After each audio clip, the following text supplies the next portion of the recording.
Actually ಹೌದು, ನಂಗೆ actually ಅದು ನೋಡಿದಾಗ ಸ್ವಲ್ಪ ಬೇಜಾರಾಯಿತು. ಯಾಕಂದರೆ ನಾವು ಚಂದನ್ ಮೆನ್ಷನ್ ಮಾಡ್ದಂಗೆ ನಾವೆಲ್ಲ ಫ್ಯಾಮಿಲಿ ಫ್ರೆಂಡ್ಸ್, ನಾವು ಅವ್ರ ಫ್ಯಾಮಿಲಿ ಜೊತೆ ಹೋಗ್ತೀವಿ.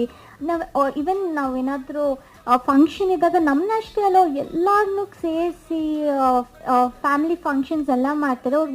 ಅವ್ರ ಜೊತೆ ಅವ್ರ ಫ್ಯಾಮಿಲಿ ಜೊತೆ ಒಳ್ಳೆ ಬಾಂಡಿಂಗ್ ಇದೆ ನನಗೆ. ಪ್ರತಿ ವರ್ಷವೂ ಅವ್ರು ನನಗೆ ಬರ್ಡೇ ವಿಶ್ ಮಾಡ್ತಾರೆ, ನಾನು ಅವ್ರಿಗೆ ಬರ್ಡೇ ವಿಶ್ ಮಾಡ್ತೀನಿ. ಬಟ್ ಈ ವರ್ಷನೇ ಯಾಕೆ ಈ ಥರ ಆಯಿತು ಅದು ತುಂಬ ತಪ್ಪು ಆ್ಯಕ್ಚುಲಿ.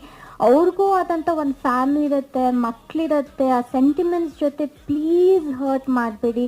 ಬಿಕಾಸ್ ಎಲ್ಲರಿಗೂ ಅದು ತುಂಬ ಮನ್ಸಿಗೆ ನೋವಾಗುತ್ತೆ. ಆ್ಯಂಡ್ ಇವಾಗ ಜಸ್ಟ್ ಒಂದು ಪೋಸ್ಟ್ ಹಾಕಿದ ತಕ್ಷಣ, ಯಾವುದೋ ಒಂದು ಟ್ರೆಂಡಿಂಗ್ ಸಾಂಗ್ ಹಾಕಿದ ತಕ್ಷಣ ಏನು ಲವ್ ಇದೆ ಅದಿದೆ ಅಂತ ಹೇಳೋದು ತಪ್ಪು. ಪ್ರಾಬಬ್ಲಿ ಒಂದಷ್ಟು ಜನ ಜೋಕ್ಗೋ ಅಥವಾ ಅವ್ರ ಪೋಸ್ಟ್ಸ್ಗೆ ಎಂಗೇಜ್ಮೆಂಟ್ ಸಿಗಬೇಕು ಅಂತ ಮಾಡ್ತಾರೆ. ಬಟ್ ಅದರಿಂದ ಹಿಂದೆ ಆಗುವಂಥ ನೋವಾಗಿರಲಿ, ಅದು ಈ ಸಿಚುವೇಶನ್